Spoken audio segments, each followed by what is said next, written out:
Assalomu alaykum aziz yurtdoshlar, hurmatli obunachilar. Biz Urganch shahar markazida bunda 5 ko'piri qavat bo'yi. Ovoz do'konining ustidagi dom 4-qavatda 4 xona ishi 2 balkon ham shu kvartirada ishlagan. Shuni birgalikda ko'rib chiqamiz. Bu yon tarafimiz yana 30 metr chiqmaydi. Qavat kanali. Mesela birgalikda ichini ko'rib chiqaveramiz. Ketdik. Aziz yurtdoshlar, 4-qavatga keldik. Aytib o'tganimdek, g'irston, qavatning bo'yi yo'lning ustida. Bismillahirrohmanirrohim. Bu yerimiz yana bir xo'jamiz keng tushgan. Umayliklar bor ekan. Hozir remont aytib berish kerak. 4 xona. Mesela birgalikda ko'rib chiqamiz. Bu yonimiz yana kuxnya. Bu yon tarafimizda balkon, bu yonda katta zal, bu yonda spalni, sanuzel hojatxonasi, bu yonda spalni ish qilib, bu yondan ko'raveramiz. Bu yonimizda oshxona. Remont etib berish kerak ekan. Bu yerlarda gaz, suv, svetlardan muammo yo'q, marshrutdan ham muammo yo'q aziz yurtdoshlar.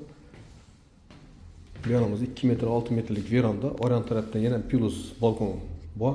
Buni ham kuzatib o'tamiz. Bu yonimiz podyezdning usti, kolovka atib ko'rasizlar bu yerni. Bu yonimiz yana qavat kanali. Bu yerda kotyon ham shera joylashgan ekan.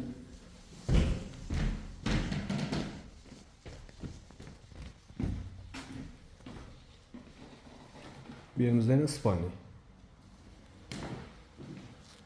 Oynamiz ham doğru yo'la qarab turibdi. 5 ko'piri.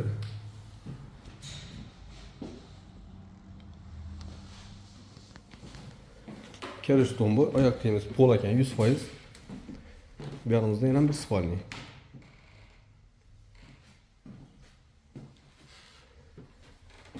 Doğrumuzda katta zal tushgan. Hozirgi planovoy joylarning dolonidan katta ekan bu yer. 7 metre, bir 7,5 metr bor bu yer. Bu yanımızda katta spalni.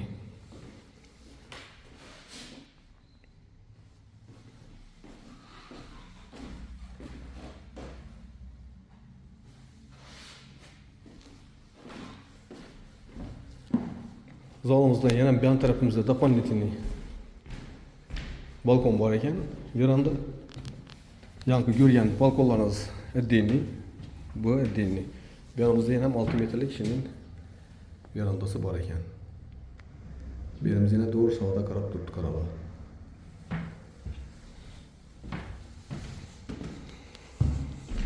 Bu yanda sanuzel hojatxonasi qoldi. Şimdi yurib o'tamiz. Keyin boqasini aytib beraman.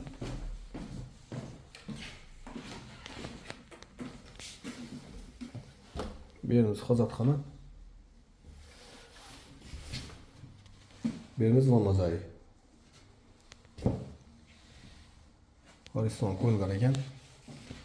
Bahası 40 ming dollar aziz yurtdoshlar. Ekrandagi nomerlarga chiqib murojaat etaverasizlar. Keyingi roliklar inshaalloh sog' omon bo'linglar. Ishlaringiz omad.